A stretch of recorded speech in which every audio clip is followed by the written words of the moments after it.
O cerco ao tráfico de drogas chega a um número recorde de apreensão de quase 4,5 toneladas na região sudoeste de Goiás. Tássia Fernandes. Foram duas apreensões, uma delas aqui em Jataí, na BR-060, entre Jataí e Rio Verde, e outra na divisa de Goiás com Mato Grosso do Sul, totalizando aí quase 4,5 toneladas de drogas. Daqui a pouquinho os detalhes dessas duas ocorrências. Obrigado, Tássia. E numa série de operações, a polícia também apreendeu drogas sintéticas e até drogas falsas. Emerson Ferreira. Foram duas apreensões em Caldas Novas de drogas sintéticas. Em uma delas, a polícia suspeita que o material seja falso e por isso vai ser submetido a um teste em Goiânia. 4 pessoas foram conduzidas à delegacia por causa dessas duas apreensões.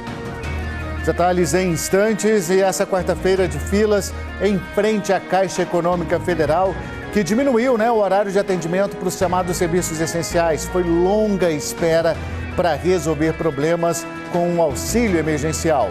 E começou a testagem em massa para Covid-19 em Anápolis. Você vai ver também, completa hoje uma semana da internação do cantor sertanejo Cauã. Os exames revelam uma melhora nos pulmões. Ele está internado com coronavírus na capital. E ainda, dia da bicicleta. Você vai ver como é que esse setor está se saindo muito bem nesse período de pandemia, crise para vários outros setores. Os números de vendas dispararam nas lojas. O Jornal Anhanguera, primeira edição, está no ar.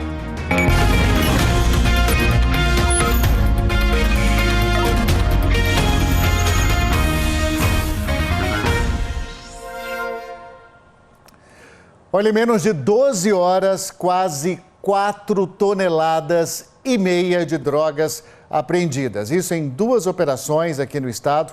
Em uma delas, a Polícia Rodoviária Federal apreendeu um caminhão-baú carregado com maconha em Jataí. Por isso, a gente vai falar com a Tássia Fernandes ao vivo. Ô, Tássia, o motorista até tentou fugir, mas não teve jeito, né? Boa tarde. Teve não e acabou sendo preso, viu, Luciano? Boa tarde para você, para todo mundo que acompanha a gente. A equipe da Polícia Rodoviária Federal deu ordem de parada para esse caminhão e assim que o motorista estacionou, ele tentou sair pelo lado do passageiro, mas acabou sendo preso e contou para os policiais que estava transportando maconha no veículo. Mas quem vai trazer mais detalhes dessa ocorrência para a gente é o policial rodoviário federal Regis Dutra, que participa ao vivo aqui com a gente no J1. Regis, qual a quantidade de droga que estava sendo transportada nesse caminhão? Boa tarde, obrigada pela presença. Boa tarde. Nossa equipe ela realizava patrulhamento de rotina aqui no nosso trecho. Avistando um veículo em atitude suspeita, abordamos ele. Ele tentou aí fugir, mas rapidamente a nossa equipe conseguiu efetuar a prisão. E ao fiscalizá-lo, então dentro do caminhão tinha aproximadamente aí 3.400 quilos de substância análoga à maconha. Ele contou onde ele havia pego essa droga e para onde ela estava sendo levada? Não, ele não quis declarar onde que ele pegou, aonde que ele ia deixar a droga, como também quanto que ele ia receber para fazer esse transporte. Mais de 3 toneladas de maconha, então esse motorista de 37 anos foi preso, deve responder aí pelo crime de tráfico de drogas. E em menos de 12 horas foram 2 apreensões. Essa foi na BR-060, entre Jataí e Rio Verde. A outra apreensão foi no município de Chapadão do Sul, que fica no Mato Grosso do Sul, divisa de Goiás com Mato Grosso do Sul, realizada em parceria pela Polícia Rodoviária Federal, com a Polícia Militar e também com a Polícia Civil. Nessa outra ocorrência foram também mais de 1.000 quilos de drogas, né? Sim, a nossa equipe teve o sucesso de fazer a apreensão juntamente com a Polícia Militar daqui de Goiás, o CPE, um veículo que inclusive é um veículo roubado, e no interior do veículo tinha aproximadamente aí 1.100 quilos aí de substância análoga à maconha, como também uma quantidade de skunk e haxixe aí. Nesse caso do caminhão-baú, uma pessoa foi presa, E nessa outra ocorrência, quantos presos? Nessa outra ocorrência foram 3 presos, sendo um deles menores, E todos foram conduzidos aí junto com a droga para Delegacia de Polícia Civil para demais providências. 3 pessoas, então, 2 adultos de 49 e 19 anos e um adolescente de 17 anos que foram apreendidos nessa outra ocorrência aqui na divisa de Goiás com Mato Grosso do Sul. Quando esse carro foi apreendido, segundo a polícia, essa droga seria transportada, seria colocada num caminhão para ser levada para Uberlândia. Eu agradeço a participação do Regis Dutra, policial rodoviário federal, aqui com a gente. Quase 4,5 toneladas de drogas nessas 2 ocorrências, viu, Luciano? Volto com você. Tinha quase nada ali de espaço, né? Mais dentro do carro, até entre a lataria da porta ali, tudo muito bem calculado por eles ali para encher o carro mesmo, para fazer o transporte. Tássia, obrigado. Falando ainda sobre o combate ao tráfico, a polícia fez uma série de apreensões de drogas sintéticas no sul do estado. Tinha até traficante vendendo droga supostamente falsa. E em outra operação, os policiais encontraram mais de 80 comprimidos de êxtase. Quem está chegando agora é o Emerson Ferreira com as informações. Oi, Emerson, como é que foram essas operações, hein? Boa tarde.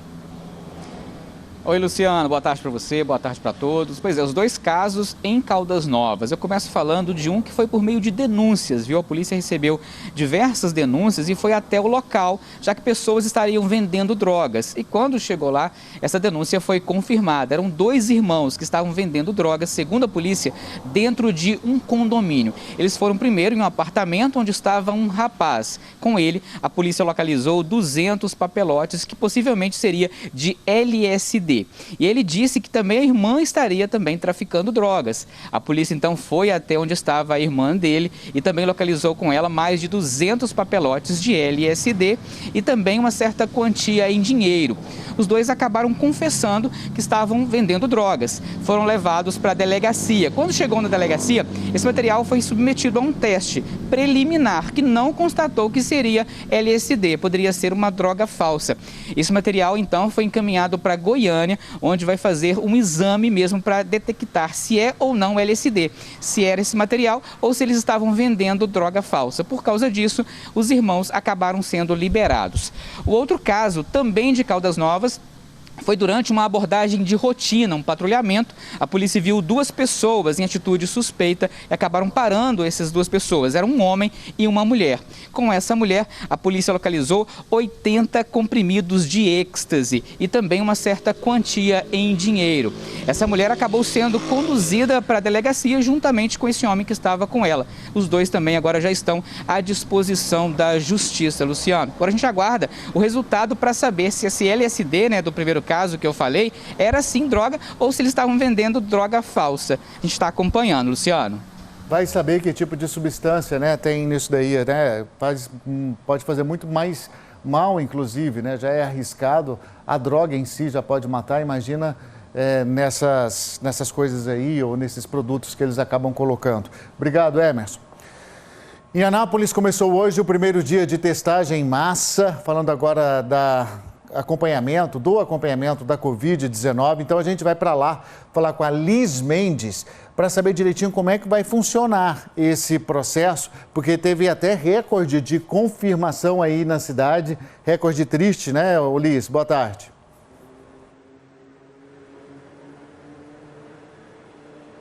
Triste mesmo, viu, Luciano? Boa tarde para você, boa tarde para todo mundo. Já são mais de 6 mil casos confirmados e nas últimas 24 horas, mais de 400 casos foram confirmados pela Secretaria de Saúde aqui de Anápolis. Então, essa testagem em massa, que estava prevista para começar na segunda-feira, começou hoje e a gente vai mostrar para vocês que ainda tem algumas pessoas fazendo esse teste, que é no estilo drive-thru. Então, as pessoas que foram autorizadas a vir aqui até essa universidade fazer esse teste, que o tipo de teste é o PCR, aquele que colhe secreções, amostras de secreções do nariz dessas pessoas que foram autorizadas pelo aplicativo do Ministério da Saúde a vir até aqui fazer esse exame. Então, essas pessoas autorizadas, elas não precisam descer do carro, o pessoal, as equipes da saúde vão até lá, fazem a coleta, eles também preenchem um questionário também que precisa ser preenchido no aplicativo. aplicativo. Então, as pessoas que quiserem ainda tentar fazer esse teste, precisam baixar esse aplicativo na loja de aplicativos do seu celular ou no site dadosdobem.com.br ou também no site da Prefeitura, anapolis.go.gov.br. Até agora, de acordo com a Prefeitura, 4.000 pessoas foram autorizadas a fazer esse exame. Então, 4.000 pessoas devem fazer. E o horário, só para situar o pessoal aqui de Anápolis, que vai precisar vir até aqui.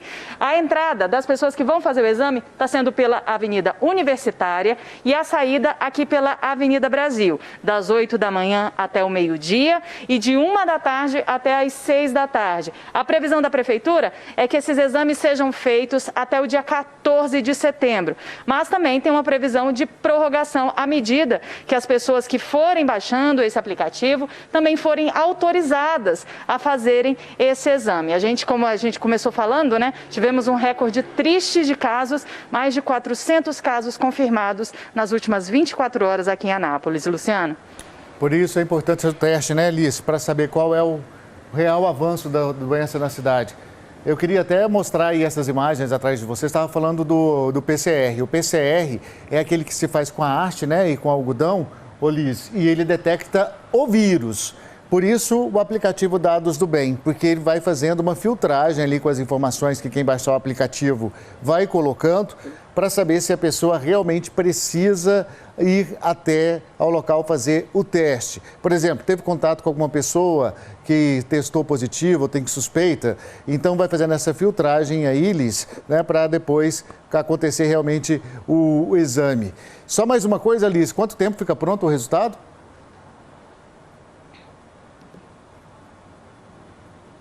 72 horas é o tempo que a Prefeitura está estimando para que esse resultado fique pronto. São 4.000 pessoas que devem fazer esse exame e o prazo para elas terem esse resultado, né, se estão com o vírus ativo no organismo, é de 72 horas. Luciano. Muito obrigado, Liz Mendes. Bom trabalho para você. A Polícia Civil de Cidade Ocidental, no entorno de Brasília, está investigando a morte de um taxista de 50 anos. Danilo Moreira tem os detalhes dessa investigação e já começo te perguntando, Danilo, boa tarde, já tem algum suspeito? O que aconteceu?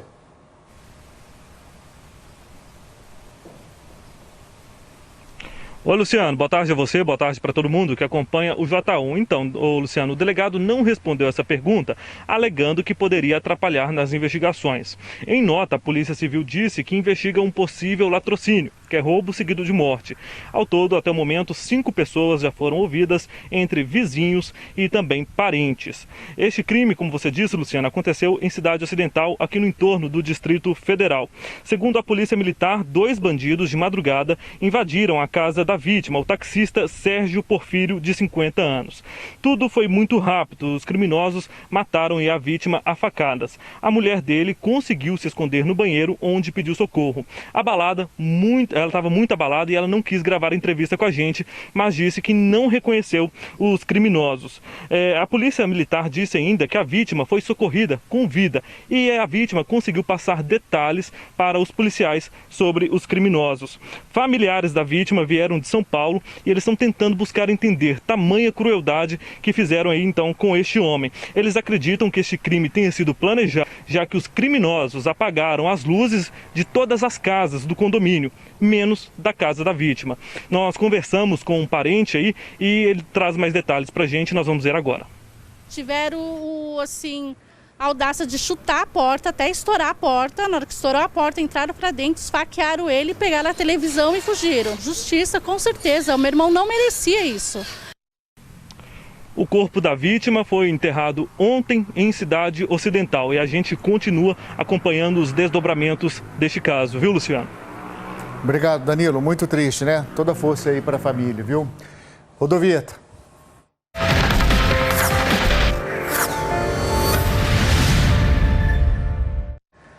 Então, os moradores de um condomínio em Rio Verde estão reclamando de um problema que acontece há anos. O local não recebe nenhum serviço dos Correios. E aí, para conseguir encomendas e receber cartas, só indo na agência buscar. Sempre que você vai fazer... O Carlos tem vários comprovantes de endereço, mas nenhuma dessas contas chega na casa dele. Às vezes você pede cartão quando não chega na data certa.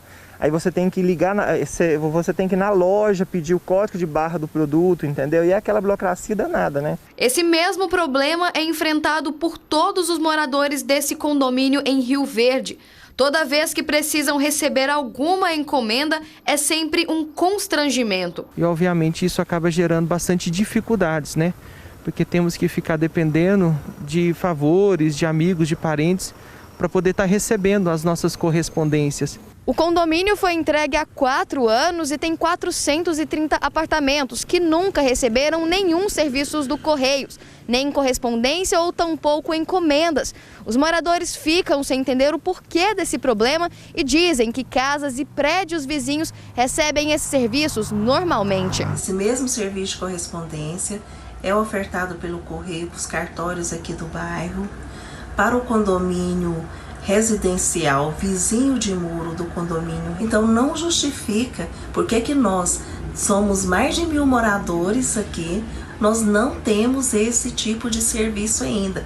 Eu mesma já busquei várias vezes. Além disso, moradores também não encontram justificativa para esse problema, já que o condomínio fica em uma região bem localizada da cidade, próximo de bares, restaurantes e universidades. Se fosse um bairro bem afastado da cidade, né, a gente até falava que, né, poxa, é afastado da cidade, mas aqui é no centro, perto de tudo. As encomendas não vêm aqui, sempre você tem que ir no correio e buscar, entendeu? E aí, por que será, hein? A gente foi atrás dos Correios para saber a resposta. Em nota, os Correios dizem que o seguinte, em nota, os Correios... Gente, vocês passaram aí as informações, agora está assim. Dizem que reconhecem a necessidade dos moradores mostrados na reportagem, que já começaram a fazer estudos de viabilidade para o início da entrega do condomínio, da entrega aí desses serviços ao condomínio. Ainda de acordo com os Correios, a previsão é que o serviço possa ser oferecido ainda esse ano. Aproveitando de Rio Verde, a Maria Aparecida está mandando um abraço aqui para toda a equipe. Obrigado, a Daniela e a Keila também de Rio Verde e a Marisa. Grande abraço para vocês aí que estão acompanhando a gente aqui. E hoje foi mais um dia de fila na frente da Caixa Econômica em Lusiânia. A maioria das pessoas queria resolver problemas com um auxílio emergencial. Nas primeiras horas da manhã, a fila em frente à Caixa Econômica Federal já era enorme, dobrava o quarteirão. As pessoas usavam máscaras, mas não respeitavam o distanciamento. Teve gente que trouxe até banquinhos para sentar enquanto aguardava atendimento. Nós mostramos essa imagem no Bom Dia Goiás. Depois disso, funcionários abriram o portão lateral da agência para que as pessoas não ficassem na rua, o que não diminuiu a aglomeração. Era para ela chegar aqui 8 horas que atender. Agora ele tem que esperar até 9 horas. Ela com uma criança aí que está até doente ainda e não sabe o que vai fazer, né? O Mário veio até a agência ontem para resolver problemas do auxílio emergencial, mas não conseguiu ser atendido.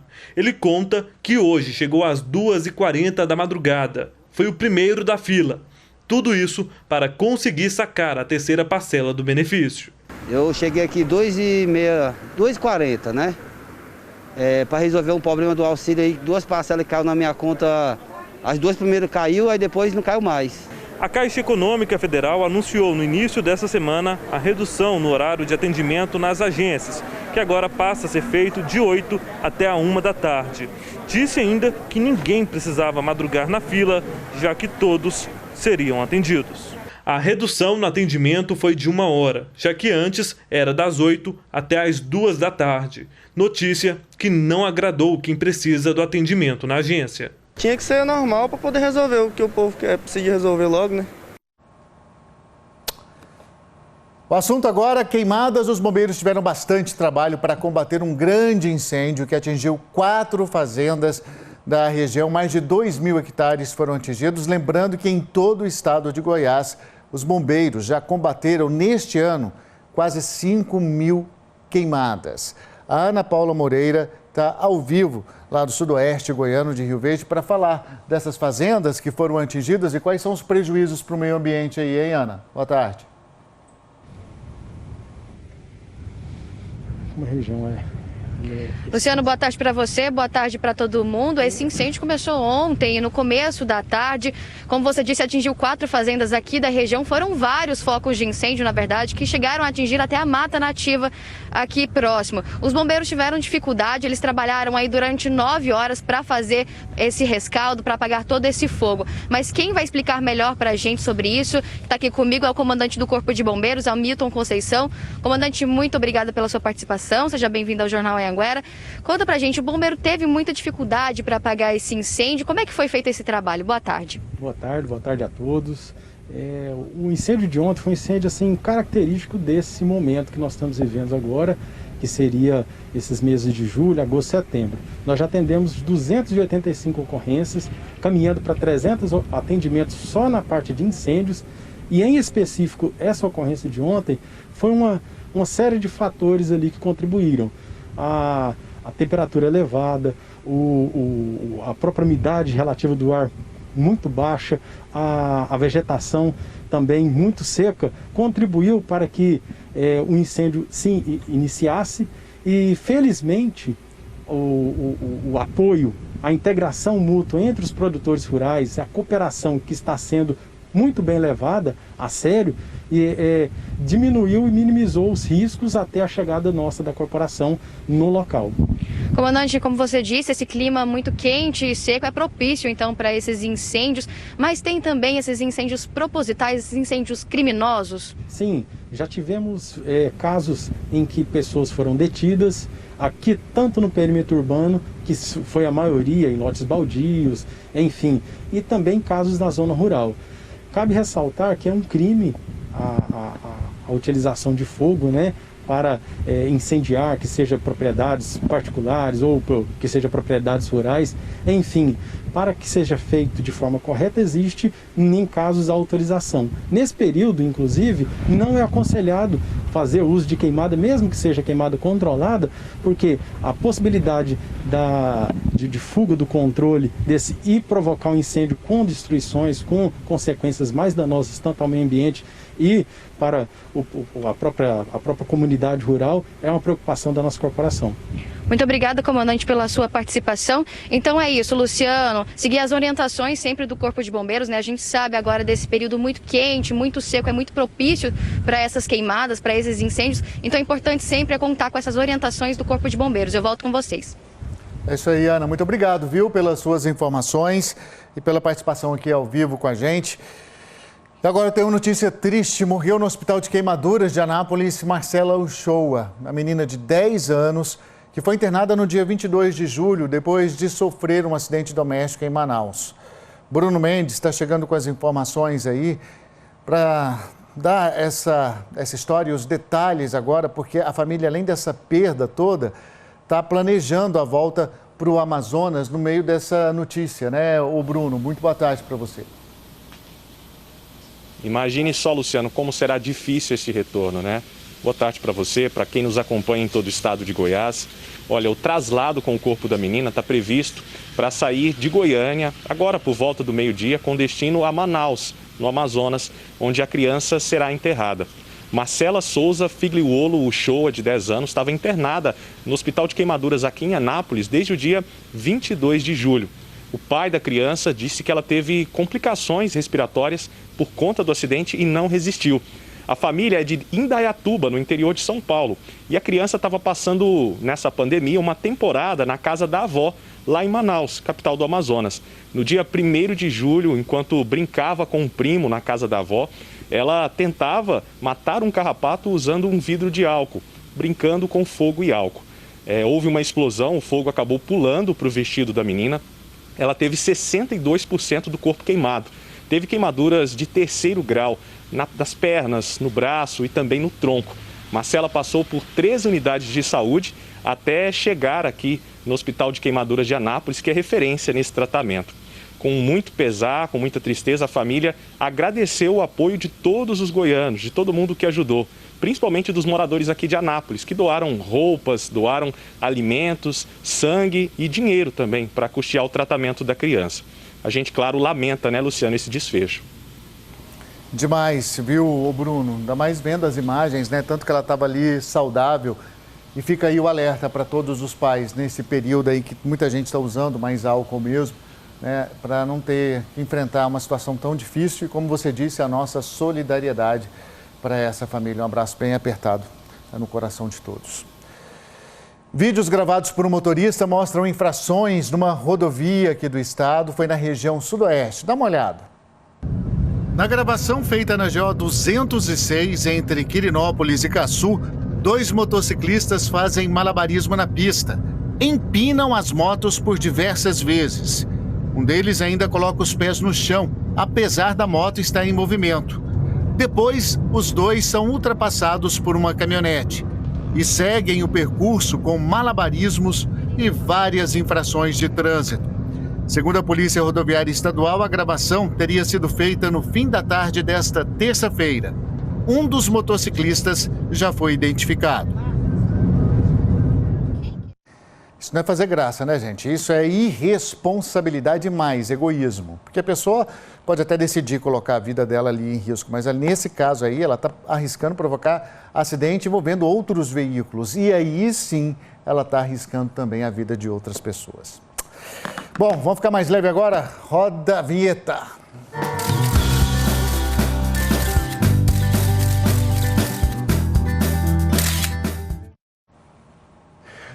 Eu no J1, Sebastião de Quirinópolis está aqui no J1 compartilhando essa foto aí, ao nascer do sol no sudoeste do estado. Costumo dizer que a cor, né, do céu fica mais bonita nessa época do ano, apesar desse calor e do tempo seco.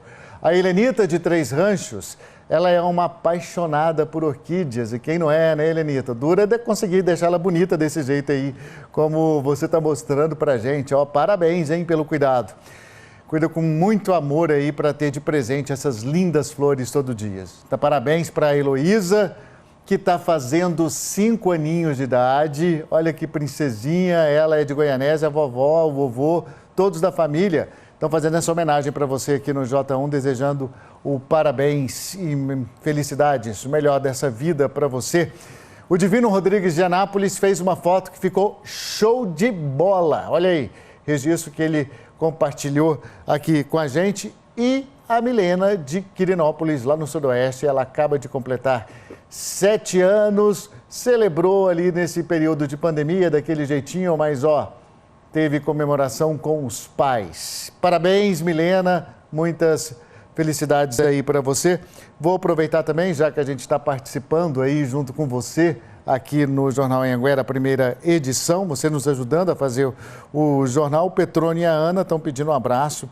Eles que estão ligados todos os dias, são de Lusiânia, o Wilson de Lusiânia também, e a Mariene lá de Pirenópolis, cidade que acabou de reabrir aí para o turismo, né? Fim de semana passado, estão até discutindo uma forma aí de reduzir o movimento por conta dessa pandemia. Muita gente chegou, já não tinha nem hotel mais por lá, hotel que está com vaga limitada. E aí as pessoas achavam que podiam chegar e aproveitar, mas não é assim, tem que planejar. E vamos saber como é que fica o tempo para amanhã? Estado de alerta ainda para baixa umidade do ar em todas as regiões. Veja só.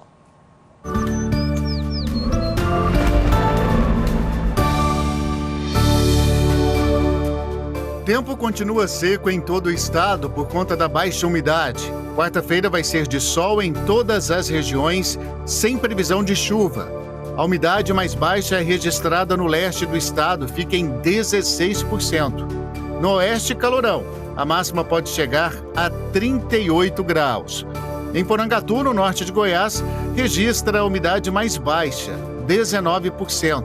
Em Catalão, fica em 20% e em Anápolis, 26%. Em Três Ranchos, a temperatura varia entre 17 e 34 graus.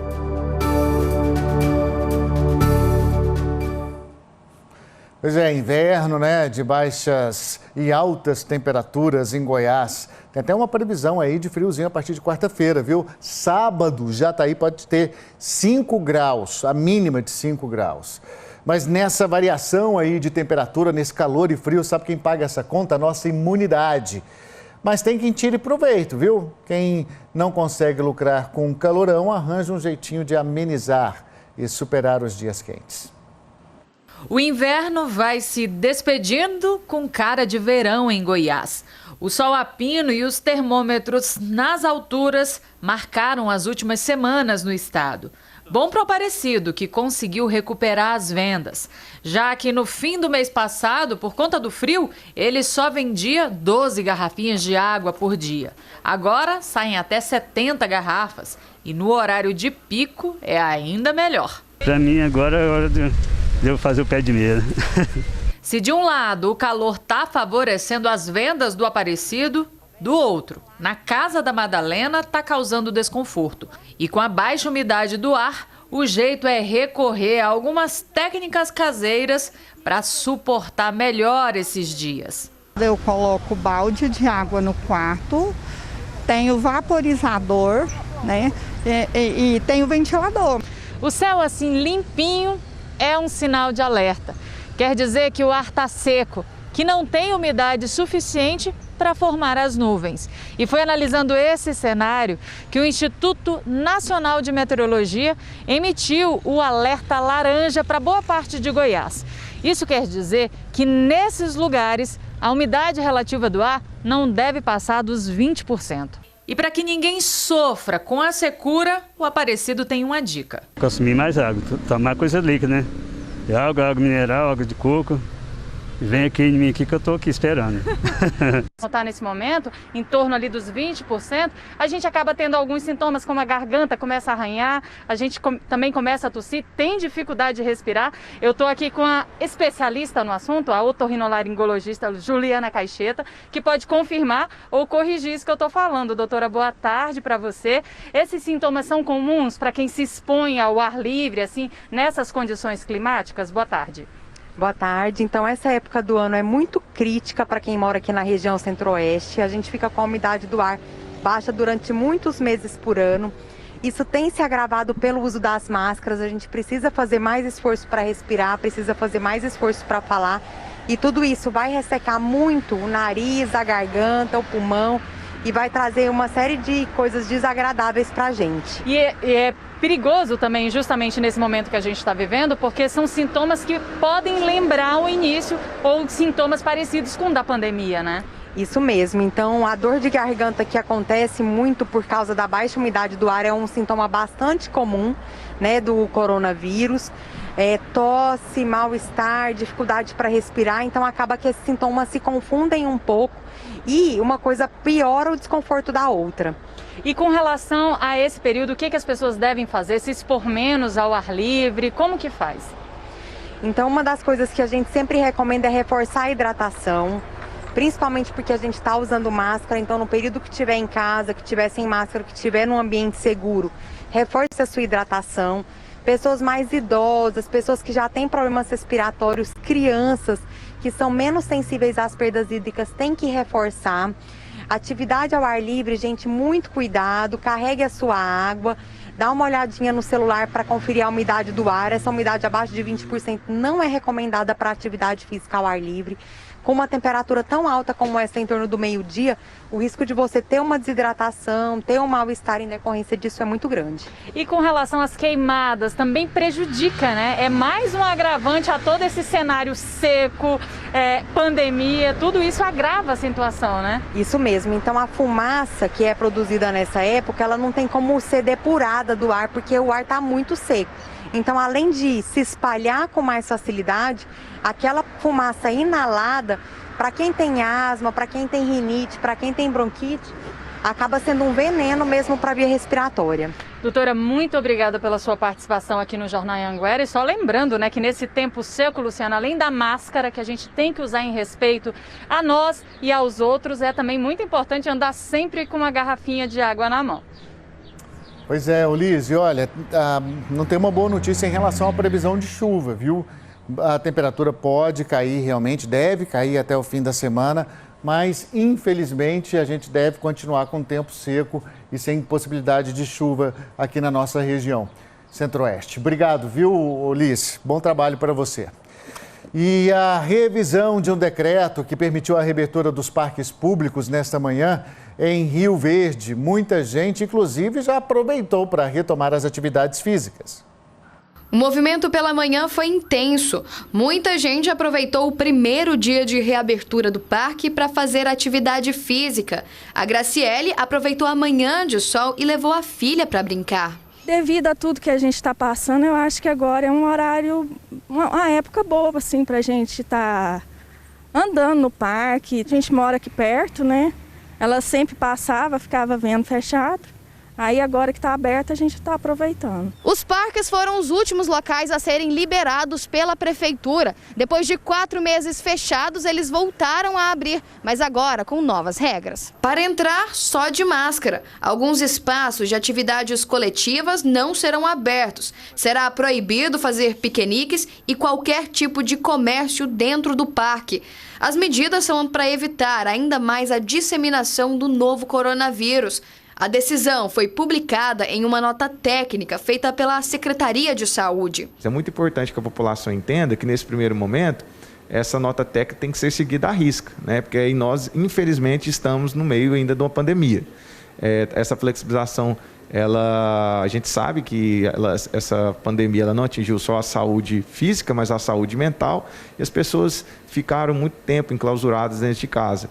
E nós vimos essa necessidade de estar flexibilizando parques e praças e contamos com o apoio da população, seguindo a nota técnica já publicada pelo COIS. O horário de funcionamento será das 6 horas da manhã até as 9 horas da noite. Para os frequentadores, a reabertura já estava na hora. Eu estou achando o máximo e estou achando maravilhoso voltar à vida normal.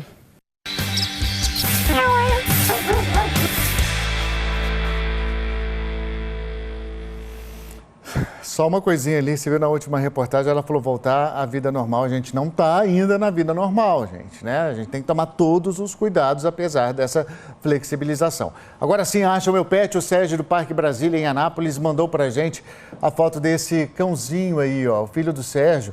Encontrou o pet perdido no bairro Jardim Europa no último sábado. Agora o Sérgio está à procura do dono desse cachorrinho. Tá lá, tristinho, tá vendo, ó? Se você sabe quem é o dono, entre em contato aí pelo 62 99185 4344. Tem também a Amanda de Rio Verde, está à procura da gatinha Lex, que sumiu. Ela sumiu na segunda-feira no bairro Morada do Sol. A Lex estava com um peitoral e placa de identificação, então fica mais fácil aí se você encontrar a gatinha por aí. Aí só entrar em contato, melhor dizendo, com a Amanda pelo 64 98120 5658. Falei agora há pouco do aniversário ali, vamos dar os parabéns aqui também para a Heloísa de Goianésia, que está fazendo 5 aninhos hoje, mandou mensagem aqui para a gente. Parabéns, felicidades. Rápido intervalo, a seguir a Polícia Civil de Morrinhos continua investigando a morte de um jovem em Morrinhos depois de uma festa clandestina. Emerson Ferreira. Pois é, Luciano, esse caso ainda é um mistério, viu? Essa vítima foi encontrada morta depois de uma festa, mas não havia sinais de violência no corpo, mas exames mais precisos da perícia vão poder ajudar a polícia a elucidar esse caso. Já a Emerson com todos os detalhes e a Carol e a Emily de Valparaíso estão ligadinhas aqui no Jornal Anhanguera. Veja só. Fique por aí que o Jornal Anhanguera volta já!